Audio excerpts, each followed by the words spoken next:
भूख लग रही है, सुबह से कुछ नहीं खाया है। माँ कुछ खाने को दो ना, हम सूखी रोटी भी खा लेंगे।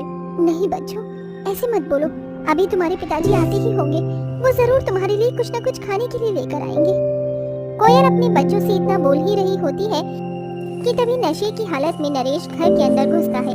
नरेश के हाथ में शराब की बोतल होती है, जिसे देखकर कोयल कहती है, आज आप फिर शराब पीकर आ गए, आप क्यों इतनी शराब पीते हैं? अगर आप इतनी शराब पिएंगे तो आपकी तबीयत खराब हो जाएगी।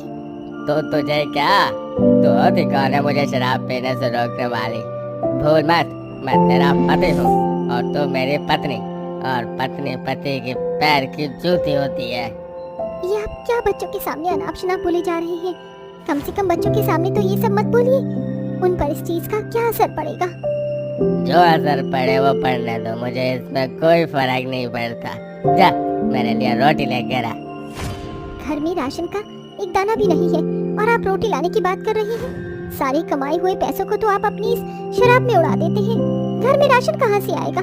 तेरी इतनी हिम्मत कि अब तुम मुझसे जुबान लड़ा रही है?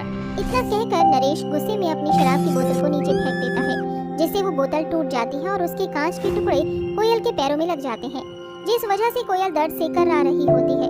लेकिन नरेश को इस बात से जरा भी फर्क नहीं पड़ता। वो जाकर घर में रखे हुए एक डंडे से अपनी पत्नी कोयल को मारना शुरू कर देता है। कोयल दर्द से चिल्ला रही होती है, लेकिन नरेश को इससे कोई फर्क नहीं पड़ता, जिसके बाद नरेश वहाँ से चला जाता है। अब मत रो माँ, हमें खाना नहीं चाहिए, हमें भूख नहीं लग रही। हाँ माँ, हमें भूख नहीं है, आज के बाद हम कभी भी आपसे खाना नहीं मांगेंगे। ज्योति, नंदिनी, काजल और राजू, चलो अब तुम चारों सो जाओ। मुझे माफ कर देना बच्चों, मैं तुम्हारे लिए आज तक कुछ भी नहीं कर पाई। मैं तो अपनी इस 2 साल की मुन्नी को भी खाली पेट की वजह से दूध नहीं पिला पा रही हूँ। इसका रोना भी मुझसे देखा नहीं जा रहा है। अब रोना बंद करो माँ, मुझे भगवान पर विश्वास है, एक दिन सब कुछ ठीक हो जाएगा। जिसके बाद कोयल अपने बच्चों को गले से लगाकर रोने लगती है। कोयल अपनी 5 बेटियों ज्योति, अंजलि, काजल, नंदिनी और सबसे छोटी गोद की बेटी मुन्नी और एक बेटी राजू के साथ रहती थी। कोयल का पति नरेश एक नंबर का शराबी आदमी था, जो रोज शराब पीकर कोयल को मारा करता था। नरेश अपने सारे पैसे शराब पीने में ही उड़ा दिया करता था, जिसके चलते कई दिनों तक कोयल और उसके बच्चों को भूखा रहना पड़ता था। ऐसे ही समय बीतता रहता है, लेकिन नरेश की शराब पीने की आदत नहीं छूटी और ज्यादा शराब पीने से नरेश की मौत हो जाती है। हे भगवान, ये तूने क्या कर दिया? ये पहले से ही कुछ नहीं कमाते थे, लेकिन कम से कम इनका आसरा तो था, लेकिन अब ये हमें हमेशा के लिए छोड़कर चले गए। अब मेरा और मेरे बच्चों का क्या होगा?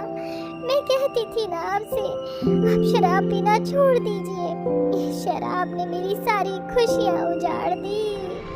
नरेश को गए हुए पूरे 2 हफ्ते हो चुके थे। पहले से ही घर के हालात ठीक नहीं थे, लेकिन नरेश के जाने के बाद घर के हालात और बिगड़ जाते हैं। अरे आप यहाँ? ये मेरा घर है, अगर मैं यहाँ नहीं आऊँगा तो और कौन आएगा? तुम लोगों पर पहले से ही 6 महीने का किराया चढ़ा हुआ है। अब तुम्हारा शराबी पति भी मर गया। तुम लोग ये घर 2 दिन के अंदर खाली कर दो, मुझे मेरा घर वापस चाहिए। ऐसा न करिए, भगवान के लिए हमें इस घर से मत निकालिए। मैं अपने मासूम बच्चों को लेकर कहाँ जाऊंगी? मैं आपके पैसे जल्द ही दे दूंगी। कैसे दोगी मेरे पैसे? तुम्हारा शराबी पति तो मर गया, अब तुम अपने बच्चों को संभालो या मेरे पैसे दोगी? इससे अच्छा है कि तुम मेरा घर खाली कर दो। कोयल मकान मालिक के सामने हाथ जोड़कर गिड़गिड़ाने लगती है, लेकिन मकान मालिक को इस बात से जरा भी फर्क नहीं पड़ता। उसके बाद कोयल अपने बच्चों को लेकर किराए का घर खाली करके वहाँ से चली जाती है।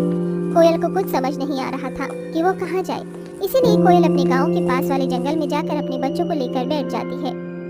हे भगवान, अब मैं क्या करूँ? मैं अपने बच्चों को कहाँ रखूंगी? जंगल में इस तरह खुले में रहना मेरे और मेरे बच्चों के लिए ठीक नहीं है। यहाँ तो इन पेड़ और घास के अलावा और कुछ भी नहीं है। कोयल इतना बोल ही रही होती है कि तभी कोयल की बड़ी बेटी अंजलि कोयल से कहती है, माँ, मेरे पास एक तरकीब है, क्यों ना हम इन घासों से ही अपना घर बनाएं। मेरे स्कूल की मैडम ने घास के घर बनाने के बारे में हम लोगों को बताया था। घास का घर अंदर से काफी ठंडा रहता है, तो हमें गर्मी भी नहीं लगेगी।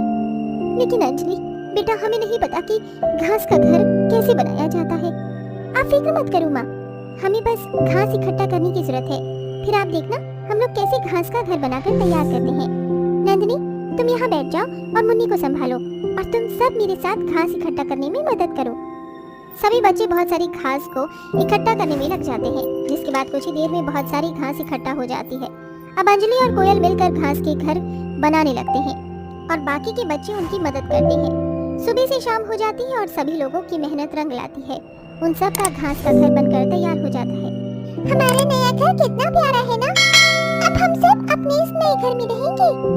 अंजलि बेटा, आज तुम्हारी ही तरकीब से हम लोगों को अपना घर मिल पाया है। मुझे गर्व है तुम पर। अब कोयल और उसके सभी बच्चे उस घास के घर में खुशी खुशी रहने लगते हैं। घर का इंतजाम तो हो गया, लेकिन अब मुझे घर चलाने के लिए पैसों का इंतजाम करना होगा। लेकिन गुजारा करने के लिए मुझे कुछ ना कुछ काम तो करना ही पड़ेगा। लेकिन मैं क्या काम करूं जिससे घर का गुजारा हो पाए? माँ, हम जंगल में रहते हैं, यहाँ पर इतने सारे पेड़ हैं, तो क्यों ना आप इन पेड़ों की लकड़ियाँ ले जाकर बाहर बाजार में बेचना शुरू करें। यहाँ पर आसपास ज्यादा लकड़ियों की दुकान नहीं है, तो हमारा लकड़ी बेचने का काम अच्छे से चलेगा। कह तो तुम बिल्कुल ठीक रही हो अंजलि। मैं आज ही लकड़ियाँ काटकर उन्हें बाजार में ले जाकर बेचती हूँ।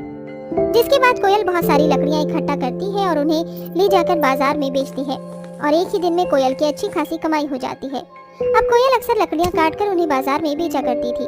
धीरे धीरे कोयल के घर की आर्थिक स्थिति अब ठीक होने लगती है और देखते ही देखते वो लोग अपना एक खुद का घर ले लेते हैं और साथ साथ अपनी एक राशन की दुकान भी खोल लेते हैं, जिससे अब वो सभी एक साथ खुशी खुशी रहने लगते हैं। प्रिय दर्शकों, हमें पूरी उम्मीद है कि आपको आज की कहानी बहुत पसंद आई होगी।